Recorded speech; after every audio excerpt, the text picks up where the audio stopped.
Welcome to the Kaleidoscope, Healthcare in a Diverse America, from molecule to market, with your host, Sheila Thorne.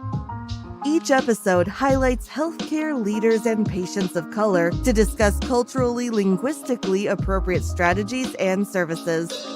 You can find this show on all major platforms, including YouTube, LinkedIn, Apple Podcasts, Spotify, and on our website, SheilaThorne.com. Now here's the host of the Kaleidoscope, Sheila Thorne. As 2023 comes to a close, we are all busy with shopping, with holiday parties, meeting family and friends, and doing all of the things we do during the festive holiday season. But I also think we all stop and reflect on 2023 and what progress we made personally and or professionally. And those in the healthcare space and those in the multicultural space, it's been definitely a mixed bag. Clearly, people of color still don't receive quality care. They get sick more frequently, they're screened for illness less often, they're diagnosed later, they're treated less aggressively, and buried earlier than other ethnic groups. And that's where we have to make a change. Hopefully in 2024, we'll be able to make more progress in that way. But we do have some celebrations. Certainly the breakthrough scientific information about a treatment for sickle cell made us all very happy. And we know that condition disproportionately affects people of color. We certainly have been very happy to see that many have taken the vaccine for the COVID-19, this novel coronavirus, and that has protected hundreds of thousands of people. But at the same time, we're horrified and we are very disappointed when we look at the statistics for Black and Hispanic maternal health. And that definitely is cause for concern. We also look at HIV/AIDS. That pandemic has not gone away. We don't hear much about it for Black and Hispanic people, but we certainly know that it's still there. More infections in communities of color, more infections of those in alternative lifestyles. So we definitely have a lot of work to do. But I'm encouraged by the clinical research that's happening across the country and evidently across the world.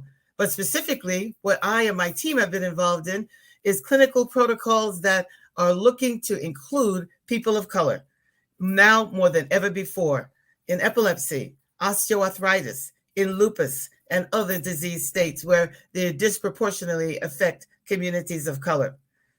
We are also alarmed by the rising incidence of colon cancer among young people, and we know colon cancer has always disproportionately affected people of color.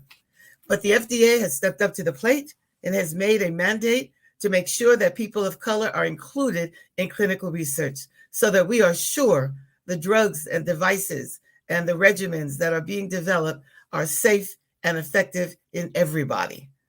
There clearly is an opportunity for us at this watershed moment as we get into a new decade and we look at reducing racial and ethnic disparities in health, something that's been on the radar screen for decades.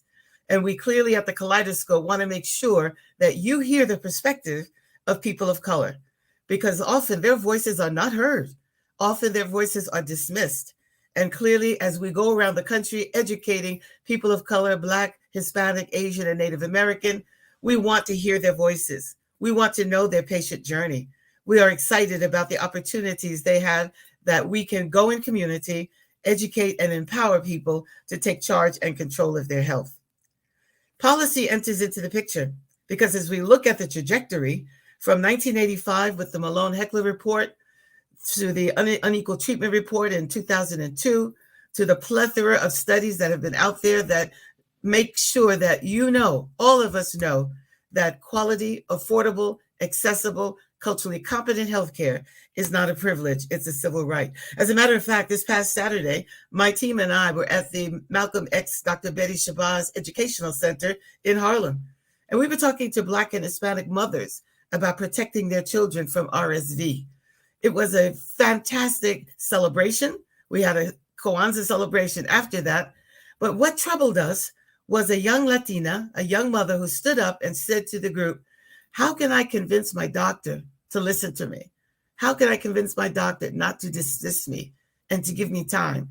So clearly it's an opportunity for us to be on the ground, to talk to communities, talk to families, and make sure they're included in our health education programs. But this leads me to our very special guest, because Dr. Joseph R. Betancourt has been a leader, a pioneer, a change agent in the multicultural arena. And I've had the privilege of knowing him for a number of years, even when he was in New York at Cornell. But now he is definitely heading up a fantastic organization where I go for most of my data and most of my perspective and insight. Dr. Betancourt is one of the nation's preeminent leaders in healthcare, equity, quality, and he is the first Latino heading up a national healthcare foundation. He's an author of almost 80 peer-reviewed journals, articles, books, chapters, white papers. Dr. Betancourt has been in the front line. He and I have touched base throughout the years and throughout the 2 decades and talked about where are we going with health disparities? How can we eliminate and reduce health disparities? He is a sought-after speaker. He was named one of the nation's top 25 diversity leaders by Modern Healthcare. And he is of Puerto Rican descent. So I'm interested in finding out how that lived experience growing up in New York, bilingual and bicultural, has informed the important work that he's doing now at the Commonwealth Fund. And if you don't know about the Commonwealth Fund, you need to get to know, because of all the resources and databases, they are the quintessential leader in terms of perspective and data regarding all populations, but especially marginalized communities. So, Dr. Betancourt, please join me on the Kaleidoscope. Good evening. So great to see you, Sheila, and thanks so much for your kind introduction. I really appreciate it. It's very meaningful to be connected here with you, and I look forward to this conversation. Thank you so much, Joe. And clearly you have been a foremost leader in this space. I've read almost all of your 80 articles, not quite all of them, but you have definitely given me insight and perspective in an area that's very troubling. And I know it's troubling to you as a man of color. So I guess my first question is, with the laser focus on equity and justice and diversity and inclusion, what has that got to do with health policy? It's a great question, Sheila. And at the end of the day, I think I've been at this work, as have you, for a lot of years. And I think part of the challenge, and I'd say more than part, the biggest challenge, has been that our work around a lot of these areas, diversity, inclusion, equity, and by equity, I mean equity in healthcare services, equity in access, and even the work on community health, has been a nice to do, but not a need to do. Excellent. It has been work that early adopters, progressive leaders, organizations I've been in, fortunately have had those leaders, that they've given us the runway to really make a difference. Yet, in all of my years' work, we have never been at the scale we want to be at as it relates to addressing health equity. And again, it's because, at the end of the day, there are no carrots and no sticks. Yes. The way the healthcare system works, the way our public health system works also, is that, we need to be responding. The things that get done are the things that get measured and the things that are required. Mm-hmm. So at this part of my career, I thought it was really a wonderful opportunity to join the Commonwealth Fund, a foundation that's 105 years old. And you should, everyone on the line should know as well that this is a woman-founded foundation. This foundation developed by founded by Anna Harkness. Incredible. So a tribute to work at a foundation that started in 1918, funded the first public health departments, first medical schools in urban areas, first hospitals in rural areas, really did a lot of the work behind the Affordable Care Act. Yes. So I joined this organization just in January because I feel like I could bring that lived experience, that expertise to policies that can fundamentally advance health equity through 2 particular areas, payment reform and regulation. This work will advance if we, I think, leverage the dollars in healthcare to get it done. And it will advance if healthcare systems are really held accountable for equity. And so for all those reasons, policy, after all these years and kind of moving at a steady, but I'd say snail's pace, I think policy is what we need to get us to where we need to go. So well said, Joe. And I do agree with you that if we educate our populations and help them to be motivated to get into the system, they reach roadblocks. They have barriers. And that's got to change if they're going to really achieve health equity. And you went to Boston and worked extensively at Mass General. In fact, you created the Disparity Solution Center. So you've been on this journey for a long time. Have we made progress? We've absolutely made progress. You know, Sheila, the exciting part is that this year we're celebrating the 20th year anniversary of unequal treatment. I had the great pleasure and honor and privilege of being on that study committee that then the Institute of Medicine, some 20 some odd years ago, now the National Academy of Medicine, really put disparities on the map. Not that it hadn't been on the map already, but the IOM, for those of you who don't know, is very well respected in the healthcare, Yes. very well respected among policymakers. So the imprimatur that the IOM added to this discussion 20 years ago was really, really important. Have we made progress? Yes. The IOM, among many countless reports, Yes. have provided us a blueprint, which I would say is still a list of unfulfilled promises, but recommendations that are as good as they were then as they are today because they're unfulfilled. And No so we have question. seen organizations do better around data collection, around performance measurement.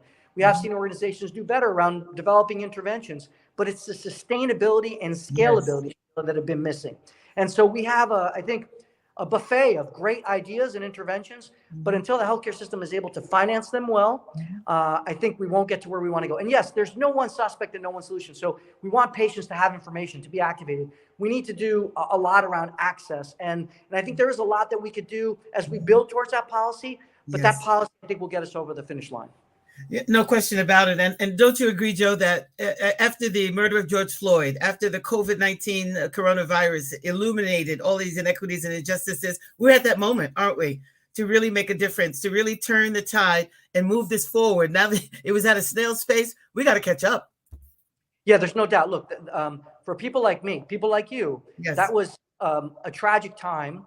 And it was in some ways what I would say the best of times and the worst of times. It was the worst for all the reasons we know, and add to that the pandemic. But it was the best of times, Sheila, because we could finally talk about racism in a clear way.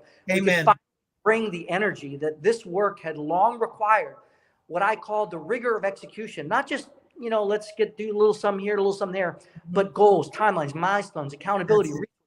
That's what that time brought us. And you, me, and others, we've been trying to grab as much land through that window of opportunity as possible. But as you know, Sheila, the resistance that many of us anticipated is here and it's strong. But strategy is stronger than resistance. You're absolutely right. And I remember going to some of those meetings at the National Academy of Sciences for the Institute of Medicine. Those were heated debates. Healthcare professionals were reluctant to admit that they were part of the problem. And unfortunately, once we got the data and you saw the data, they couldn't refute it. It was documented. It was there. And then when the whole COVID-19 and George Floyd murder happened, we have all these systemic racism, structural racism, you know, institutional racism, a lot of hurdles that you and I have seen for decades. And now they've come front center, and we've got to make a change because we all deserve quality health. So how has your Puerto Rican background, Joe, informed how you think about this issue of equity? You know, it's everything. It's my lived experience. It's coming from a family who sacrificed everything to give me a chance to be where I am. And I'll tell you, interestingly, I had a little technical difficulty. I'm here at a place called La Colaborativa in Chelsea, Massachusetts. We're handing out food. We're handing out toys. It's important to me to be here with my community, to represent those whose voices aren't often in the places that I have the privilege of being at. And so, you know, it's not only who I am, where I'm from, but it's what I live today in both my professional life, but also in my personal life. And so it drives me. And I think the good news is that we are, in these last couple of years, despite the resistance, we have an incredible, I think, groundswell of support for this work. We need to stay steady, continue to drive forward. This isn't the first time we're going to have a window. This isn't the last time. And we know that in previous windows, civil rights movement, there was a big jump forward in resistance. This is part of our history and our journey. And it's our responsibility when given this opportunity to get as much as we can out of that window. Yes, you know, Joe, my mom used to tell me, if there's no seat at the table for you, bring in a folding chair. So you can start. Or you're on the menu. That's exactly right. So it's leaders like yourself that I've had the privilege of knowing and working with for so many years that have now come front center to show exactly what the scalability, what the accountability is, and sustainability. Well, you've got a constellation of factors, social determinants of health. You've got economic issues. They're trying to unravel Medicaid, chop away Medicare. These are daunting issues that mostly affect the communities that you and I represent. How are we going to get over those policy issues that seem to be so daunting? I'm so glad, Sheila, you raised that point, because for a large part of my career, I was focused particularly on equity in healthcare delivery, right? Mhm. But ultimately, there is no equity without kind of a payment for Medicaid that is equitable. There is no equity without Medicare and Medicare beneficiaries understanding their services and being able to get what they need and navigate that. Right. There is no equity without accessibility and affordable healthcare. So this is an opportunity for me in this new position to think about equity in all we do. We have 8 programs. We have programs in Medicaid, Medicare, delivery system reform, cost control, a health equity program in and of itself. It is my job to thread equity through all of those, because you're absolutely right. These issues are important to us. And we are always the canary in the coal mine when it comes to policy changes around any of the things you've mentioned. That's exactly right. And I was working in the state of New Jersey where they were trying to dismantle telehealth, which came to the fore very strongly during COVID and really helped communities of color. And so now they're trying to say, well, what about the reimbursement? Who's going to pay for that? And will there be pay for that? So all of these policy questions have to undergird our journey in terms of dismantling healthcare disparities. And I think that's the telling moment that we're in right now, the tipping point, where we really have to come to terms with that elephant in the room, or the canary in the mine, as you say. But what's your vision? Yeah. What do you see in 2024? You've been in this position since January. I'm sure you're inundated with issues and challenges and things to do. What do you want to see happen in your tenure? It's a great question. I mean, I think I've spent this year doing what I believe good leaders should do. Listen and learn. Okay. Learn about the foundation, learn about our history, learn about our programs, learn about our change strategy, our key change assets, our communications, all of our research. And really 2024 becomes a time to say, now we're going to thread this work through. And to your point, we cannot stay in the past, because we know there are things happening with artificial intelligence, what we call the commercial drivers of health. Yes. What we know that's happening to workforce, where it's not just fatigue, it's demoralization. We have concerns about behavioral health. So we can't just focus on the past. We need to focus on the current, because the environment's changing so quickly. So we will be pivoting to add some of those new dimensions to stay current in our policy work. And stay tuned, Sheila, because I'm excited, and I'm going to bring energy and passion to this work. Well, what do you think about the for-profit healthcare sector, pharmaceutical companies and health plans? What role can they play? You're in one of the quintessential foundations for healthcare, and you give grants and you reach out to various groups who are doing good things. What about the for-profit sector? Have they been held accountable? Yeah, that's a great question. So I'd say fundamentally, I believe resources and capital are needed for innovation. Indeed. I also expect and hope that when you invest those resources, especially in the for-profit space, that you're going to get a return on your investment. Exactly. However, Sheila, the return on the investment cannot only be dollars. Indeed. It needs to be people's health, right? So I hold nothing against any for-profit company that is delivering. Fine if they deliver profit, but show me that you are improving outcomes, because the promise of for-profit, Sheila, is efficiency, effectiveness, right? That's the promise. Let's deliver on that. And if not, if that pendulum has swung where we are, in some cases, I would argue, putting dollars and profits before patients, then we need to course correct. I'm not Lucas, but I believe we need to leverage. We spend the most in healthcare compared to all other OECD nations in the world, and we have the least to show for it. Something wrong with that. Lowest life expectancy, highest infant mortality, most chronic disease, highest disparities. So you tell me, Sheila, it's not because of lack of resources. It's the way we're using them. That's exactly right. I always use the expression enlightened self-interest for the for-profit entity. You can make money and serve society. The two are not mutually exclusive. That's so right. we've just got to come together and align ourselves to make it a win-win. And you're so right, Joe. It's not going to be a market share or a script movement. It's going to be qualitative. Who are your partners? Who are the community? Are the gatekeepers? Who are the trusted voices? Those are the folks we need at the table to say, here's how we do this. We've got the data. You've got the community. You've got the trust. Let's work together to make sure that everybody receives quality health. It's not easy. It's challenging. It's complex because the system is complex. But is it elusive? Is health equity just a dream, or can we achieve it? No, I think we could achieve it. Look, and I think I think it's our responsibility on the time we have on this earth to do the most we can to get to where we need to go, right? So I'm going to do my best. Certainly, I think you and I believe in the same thing, that Yes. if we do improve health equity, we improve quality for all. This is also not exclusive, right? So we're not trying to bolt on. We're trying to build in. We're trying to say, we are a nation that's diverse, and we want to make sure that we're delivering high quality care to anyone who enters our door, no matter who they are, where they're from, that our healthcare system is meeting the needs of all. We can do that. We have the resources. We have the technology. Yes. It's just a matter of, I think, driving the policies that are going to make that a reality. No question about it. We've got to align ourselves with where's the win-win, where's the low-hanging fruit, whether it's whatever therapeutic category you're talking about, whatever patient population. And Joe, I've been working the last 2 years in the Native American community. And if we feel like other groups have been marginalized, that group certainly has been ignored. And that COVID-19 definitely brought that more to light. So we've got many people who deserve quality healthcare, no matter what they look like, where they come from, or what language they speak.